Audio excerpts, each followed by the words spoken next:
بسم اللہ الرحمن الرحیم۔ السلام علیکم ورحمۃ اللہ وبرکاتہ۔ میرے پیارے بھائیوں اور میری پیاری ماں اور بہنوں، آج کے اس ویڈیو میں آپ حضرات کے سامنے دعا کے سلسلے میں کچھ گفتگو کرنا چاہتا ہوں کہ ہم کو دعا میں اللہ رب العالمین سے کیا چیز مانگنی چاہیے اور کیا چیز نہیں مانگنی چاہیے۔ اللہ رب العالمین سے دعا ہے کہ اللہ رب العالمین ہمیں اور آپ کو کہنے سننے سے زیادہ عمل کرنے کی توفیق عطا فرمائے۔ میرے پیارے بھائیوں، پہلی بات تو یہ ہے کہ ہم سچے دل سے آج کے دور میں اللہ رب العالمین سے دعا مانگتے ہی نہیں ہیں۔ کیا مطلب یہ ہے کہ بے توجہی کے ساتھ، لاپرواہی کے ساتھ، غفلت کے ساتھ اللہ رب العالمین سے دعا مانگتے ہیں۔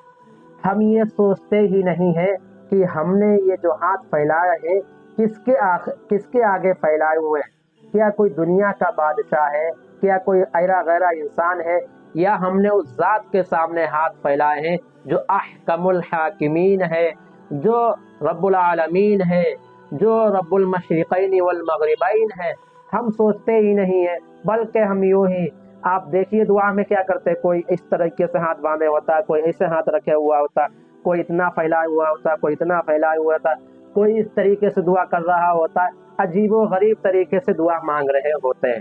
تو سب سے پہلی بات یہ ہے کہ دعا میں ہم ہاتھ کس طرح سے اٹھانا چاہیے ہم کو۔ تو ساتھیوں یاد رکھیے، یہ جو ہمارے کرتے کا دوسرا بٹن ہوتا ہے، یہاں پر ہم کو اس طرح سے ہاتھ اٹھانا چاہیے، اور ہاتھ کی جو ہتھیلیاں ہو یہ آسمان کی طرف ہونا چاہیے۔ جس طرح سے ہم نماز میں قبلہ کی طرف رخ کرتے ہیں، اسی طرح سے ہاتھ اٹھانے میں ہاتھوں کا قبلہ آسمان کی طرف ہوتا ہے، لہٰذا میں ہاتھ جو اٹھائیں وہ ہم قبلہ کی طرف کر کے اٹھائیں، اور ہاتھ نہ بہت زیادہ پھیلائیں نہ بہت ہی کم، ایسے بالکل بند کر لیں، بلکہ ہلکا سا بیچ میں فاصلہ رکھیں، 1-2 انگل کے برابر۔ پھر ہم یہ سوچیں کہ ہم رب العالمین کے سامنے ہاتھ پھیلائے ہوئے ہیں، نہایت ہی عاجزی اور انکساری کے ساتھ دعا مانگے، اللہ کے سامنے اپنے آپ کو ذلیل کر دیں، اللہ کے سامنے اپنے آپ کو خوار کر دیں، اور اللہ سے کہیں کہ اے میرے پروردگار، آپ ہی ہماری دعا کو قبول کر سکتے ہیں، آپ کے علاوہ ہماری کوئی بھی دعا کو قبول نہیں کر سکتا، لہٰذا میرے ہاتھ کو، میری جھولی کو آپ یوں ہی خالی نہ لوٹائیں، بلکہ ہم جو مانگ رہے ہیں اس کو ضرور عطا فرمائیں۔ جب ہم اس طریقے سے دعا مانگیں گے اور اللہ سے دعا مانگنے میں یہ نیت کریں گے کہ اللہ آپ ہی ہماری جھولی کو بھر سکتے ہیں، تو یقیناً ہماری دعا قبول ہوگی۔ تو سب سے پہلی بات کہ ہم کو دعا میں کیا مانگنا چاہیے، قرآن سے یہ بات ثابت ہے کہ دعا کے اندر ہم کو سب سے پہلے جو چیز مانگنی چاہیے وہ ہدایت کی، سیدھے راستے کی دعا مانگنی چاہیے۔ کون ایسا مسلمان ہوگا جس کو الحمد شریف نہیں یاد ہوگی؟ اور الحمد شریف کے اندر سورہ فاتحہ کے اندر ہم کیا کہتے ہیں؟ اہدنا الصراط المستقیم، کہ اے میرے پروردگار، اے میرے احکم الحاکمین، اے میرے مولا کریم، مجھ کو سیدھے راستے کی ہدایت دے دیجئے، مجھ کو سیدھے راستے پر چلائیے۔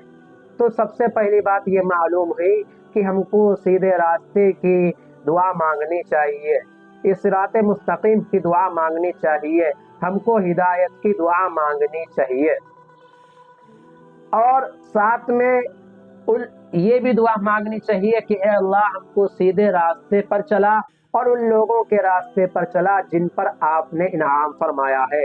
اور یہ دعا بھی الحمد شریف کے اندر موجود ہے۔ وہ کیا ہے؟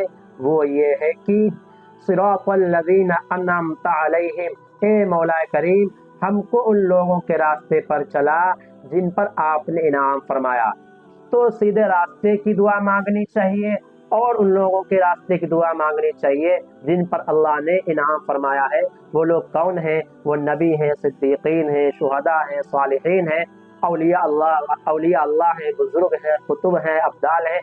ان لوگوں کے راستے پر چلنے کی دعا مانگنی چاہیے۔ اور یہ 2 باتیں ہو گئی، پہلی بات تو سیدھے راستے کی دعا دوسری بات یہ ہے کہ ان لوگوں کے راستے کی دعا کہ جن پر اللہ تبارک تعالیٰ نے انعام فرمایا ہے۔ اب حدیث شریف میں آ جاتے ہیں تو حدیث شریف کے اندر بھی حضور اقدس صلی اللہ علیہ وسلم نے ہم کو اس بات کی تعلیم فرمائی ہے۔ حضرت عباس ابن عبد المطلب رضی اللہ تعالیٰ عنہ سے مروی ہے، جو آپ کے چچا ہیں، وہ کہتے ہیں کہ میں نے رسول اللہ صلی اللہ علیہ وسلم سے عرض کیا، یا رسول اللہ صلی اللہ علیہ وسلم، مجھ کو کون سی دعا مانگنی چاہیے؟ آپ مجھ کو کوئی دعا بتلا دیجئے۔ تو پیارے آقا صلی اللہ علیہ وسلم نے ارشاد فرمایا، اے میرے چچا جان، اے عباس، آپ دعا میں اللہ تبارک و تعالیٰ سے خیر کی اور عافیت کی دعا مانگیے۔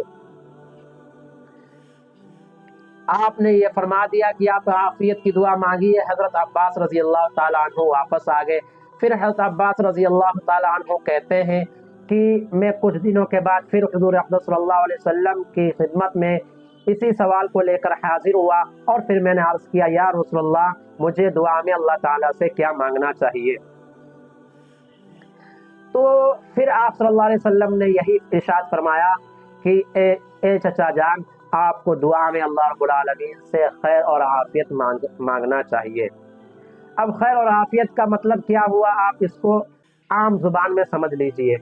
عافیت کا مطلب یہ ہے، خیر کا مطلب یہ ہے کہ اے مولا کریم، مجھ کو دنیا کے اندر بھی بھلائی عطا فرما، خیر عطا فرما، برائی سے ہماری حفاظت فرما، اور آخرت کے اندر بھی اے مولا کریم ہم کو خیر عطا فرما، بھلائی عطا فرما، اور برائی سے ہماری حفاظت فرما۔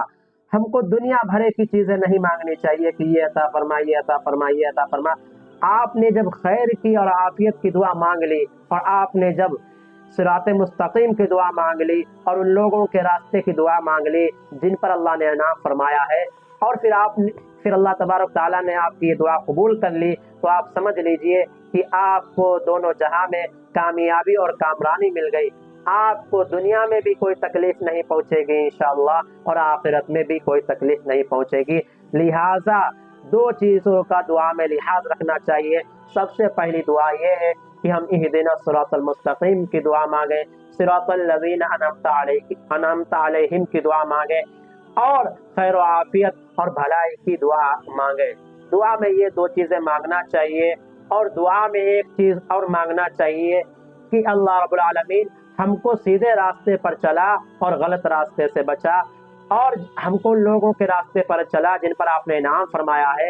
اور آگے الحمد شریف کے اندر اللہ رب العالمین نے ارشاد فرمایا ہے، غیر المغضوب علیہم ولا الضالین، آمین، کہ یہ چیز بھی ہم کو مانگنی چاہیے، وہ یہ کہ اے اللہ رب العالمین ہم کو غلط راستے سے بچا، اے اللہ رب العالمین ہم کو ان لوگوں کے راستے سے بھی بچا جن پر آپ کا غضب نازل ہوا، اور اے مولا کریم ہم کو گمراہوں کے راستے سے بھی بچا۔